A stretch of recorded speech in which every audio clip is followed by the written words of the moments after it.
I've been in photography since I was probably 16, 15. So it's just something I've learned over the years.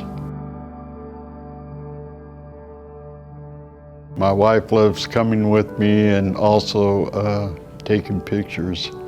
She's got like a gallery you wouldn't believe. So we kind of work together doing different stuff like that. Same hobby, different level. Sometimes it's hard, sometimes it just happens, and the more you film, the more you're gonna capture. A lot of fun too, a lot of stress relief.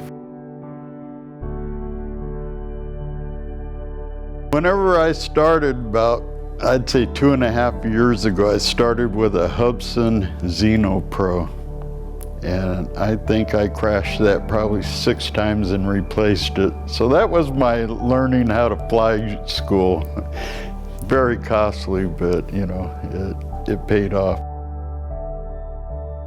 I have 3 ready to go.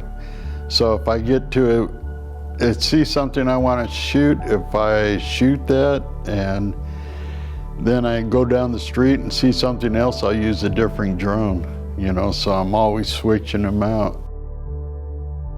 Well, that's one good thing about Crete. They give you enough time on a lot of loads that, you know, I mean, besides the extra hour, say you have to take a half-hour break here and there, and if I see a location I'm going to be going by, I'll plan my 30-minute break there.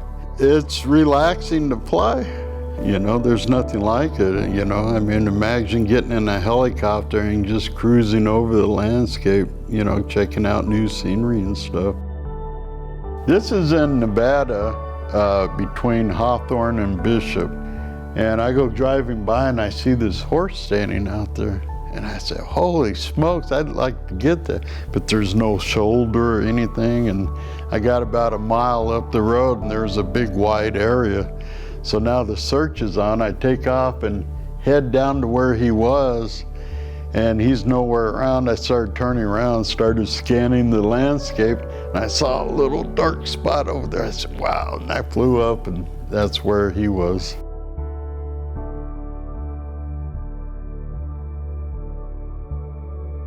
I was flying around geese yesterday, and they didn't have a problem with it. I might start a business doing it after I retire, but I don't look forward to retiring anytime soon. I love my job.